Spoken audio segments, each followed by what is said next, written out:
R1 RCM में किस तरीके से इंटरव्यू प्रोसेस होता है, क्या उसके रिक्वायरमेंट है, क्या उसमें एलिजिबिलिटी है, क्या उसमें एमके टेस्ट होता है, कौन से उसमें टेस्ट होते हैं और उसमें कौन कौन से राउंड होते हैं, वो सारी चीज़ें आज इस टॉपिक्स पे आज डिस्कस करने वाले हैं। मोस्ट कभी कभी वहाँ पे ग्रेजुएशन ही मांगते हैं कंपलसरी, लेकिन कभी कभी वहाँ पे अंडर ग्रेजुएट।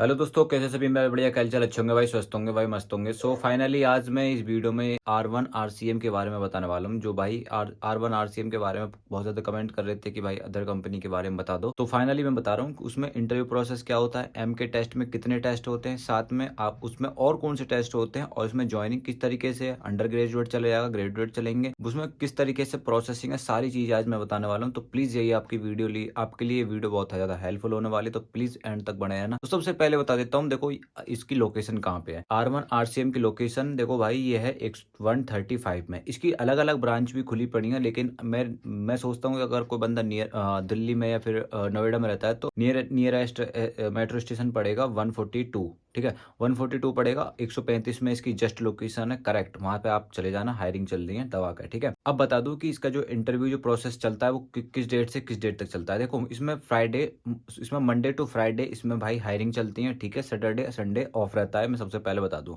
साथ में आपको EXL से कंपेयर भी करता चलूंगा कि EXL में क्या इसमें बेटर अपॉर्चुनिटी मिल रही है R1 RCM में। ठीक है, एक पहले तो HR राउंड रहता है नॉर्मल। HR राउंड में आपसे बेसिक क्वेश्चन करे जाएंगे जो आपके बारे में होंगे, सिंपल से। उसके बाद अगर वो क्लियर होता है, नॉर्मली वो तो 100% हर कोई क्लियर कर लेता है। उसके बाद होता है एम के टेस्ट। एम के टेस्ट में 3 टेस्ट होते हैं। पहला टेस्ट होता है आपका टाइपिंग स्पीड का टेस्ट रहेगा, सबसे पहला यही रहेगा। दूसरा इसमें रहेगा रीजनिंग का टेस्ट होंगे, जिसमें 25 क्वेश्चन रहेंगे। साथ में फिर एक और टेस्ट लेता है जिसमें वो कान पे हेडफोन लगा देते हैं और उसमें आपको बोलना होता है, जो वो लाइन रिपीट करेगी ना, वही सेम आपको लाइन रिपीट वहाँ पे करनी रहती है। ये आपका एम के टेस्ट क्लियर होता है। 25 क्वेश्चन रहते हैं टोटल, जो आपको लगभग 10 मिनट में ये करने होते हैं। ठीक है, आप 10 मिनट ले लो, 15 मिनट ले लो, लेकिन 10 मिनट मैक्सिमम दिया जाता है। फिर उसके बाद रहता है उप्स राउंड। उप्स राउंड का मतलब है कि भाई ऑपरेशन राउंड आपका होता है। ऑपरेशन राउंड में आपको मैं यहाँ पे थोड़ा सा कुछ बता दूं, जो बंदे फ्रेशर है, जो बंदे एक्सपीरियंस है। पहले मैं बात कर लेता हूँ एक्सपीरियंस वाले के लिए। जो बंदे एक्सपीरियंस है उनसे बेसिकली ये क्वेश्चन करे जाएंगे कि आपने वो पुरानी जॉब क्यों छोड़ी और आप यहाँ पे क्यों ज्वाइन करना चाहते हो, आप R1 RCM के बारे में क्या जानते हो। ठीक है, और मेडिकल कोडिंग के बारे में थोड़ा सा पता कर लेना, RCM के बारे में पढ़ के चले जाना साथ में। और उसके बाद आपका जॉब रिस्पॉन्सिबिलिटी क्या थी, वहाँ पे आपका रोल क्या था पुरानी ऑर्गेनाइजेशन में, जो आपने क्यों छोड़ी वहाँ जैसे, क्या आप यहाँ पे क्यों ज्वाइन करना चाहते हो, वो आपसे नॉर्मल क्वेश्चन करे जाएंगे। साथ में अगर आपकी कोई हैबिट में कोई उसमें लिखा होगा तो उसके बारे में आपसे पूछ लिया जाएगा। ठीक है, जो बंदे फ्रेशर आते हैं उनसे एक रैंडम टॉपिक पूछा जाएगा कि आप इस कंपनी को क्यों ज्वाइन करना चाहते हो। तो इससे आप RCM आपको कहाँ से पता चली, आप यहाँ पे क्यों ज्वाइन करना चाहते हो, आप में क्या खूबी है, तो वही चीज़ें आपको वहाँ पे फ्रेशर से पूछ ली जाती हैं। अब मैं बता देता हूँ इसमें मेन इंपॉर्टेंट बात कहाँ पे आती है। कुछ बंदे कंपनी की पॉलिसी रहती है, R1 RCM कंपनी में HR की पॉलिसी चेंज होती रहती है। चेंज क्या होती रहती है, अब मैं बता देता हूँ जो चेंज होती है। साथ में जो बंदा, बहुत सारे कमेंट आ रहे थे कि मेरे पास भाई परसुइंग है हमारी, हम ग्रेजुएशन कर रहे हैं, परसुइंग चल रही है, हम क्या अप्लाई कर सकते हैं, हमने 12th पास करी है। तो उनके लिए मैं बता दूं सबसे मेन इंपॉर्टेंट काम क्या होता है।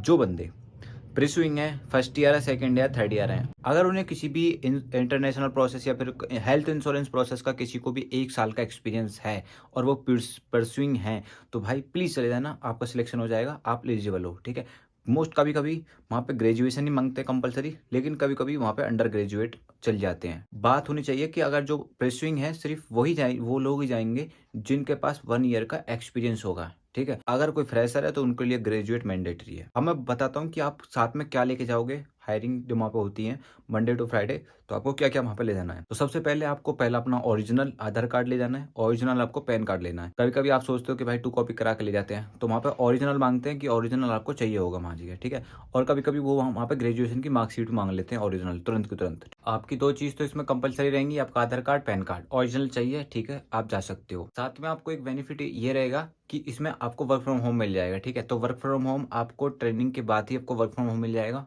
और इसमें सबसे गुड कंडीशन की बात ये है कि भाई इसमें दोनों साइड बोथ साइड कैप मिलेगी आपको। नाइट शिफ्ट रहेगी क्योंकि इसमें हेल्थ इंश्योरेंस है, यूएस का प्रोसेस है, तो इसका आपको नाइट शिफ्ट मिलेगी ही मिलेगी, ठीक है। लेकिन आपको बोथ साइड कैप भी मिलेगी, ठीक है। और इसमें इंसेंटिव वगैरह भी रहेगा। और आपको एक चीज़ मैं बता देता हूँ कि यहाँ पे सैलरी पैकेज सबसे जो मेन डिस्कस रहता है कि सैलरी पैकेज यहाँ पे क्या मिलने वाला है। देखो फ्रेशर की सैलरी पैकेज रहती है इसमें भाई मतलब 16,000 एज ए फ्रेशर की रहती है। अगर आप एज ए फ्रेशर ज्वाइन होना चाहते हो तो इसमें 16,000 से आपके 20,000 तक रहने वाली सैलरी, ठीक है, फ्रेशर के लिए। लेकिन एक्सल में क्या रहता है कि इसमें एक्सल में फ्रेशर के लिए 18,000 से भाई 22,000 तक आपको एज ए फ्रेशर भी मिल जाती है, ठीक है। कटपिट के आपको 20 मिलते हैं ई एक्सल में, लेकिन यहाँ पे आपको 16,000 से 20,000 मिलेंगे। कटपिट के वही आपको 16,000 मिलेंगे समथिंग, ठीक है।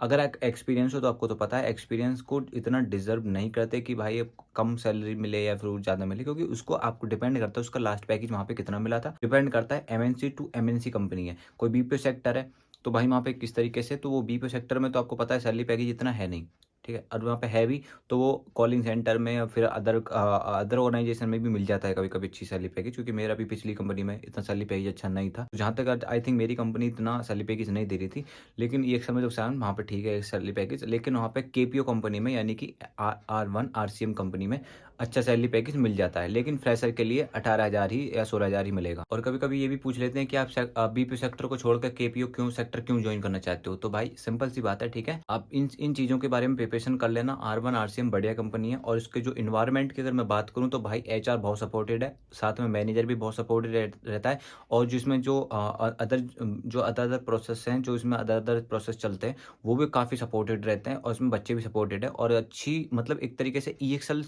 के कंपेयर करूँ ना तो 1-2 पॉइंट रेटिंग R1 में अच्छी है, 1-2 रेटिंग EXL से, ठीक है। इतनी मैं EXL को भी बेटर नहीं बताना चाहता क्योंकि EXL में काफ़ी बाउंडेशन है, ठीक है। लेकिन R1 RCM में आप एकदम चिल करोगे, क्योंकि आपको पता ही नहीं लगेगा कि वहाँ पे कब कब साल भर हो जाएंगे, कब तुम्हें पता ही नहीं चलेगी, ठीक है। तो वही चीज़ मैं बोल रहा हूँ, ठीक है। और इसमें वर्क फ्रॉम होम ईजिली आसानी से मिल जाता है R1 RCM में, ठीक है।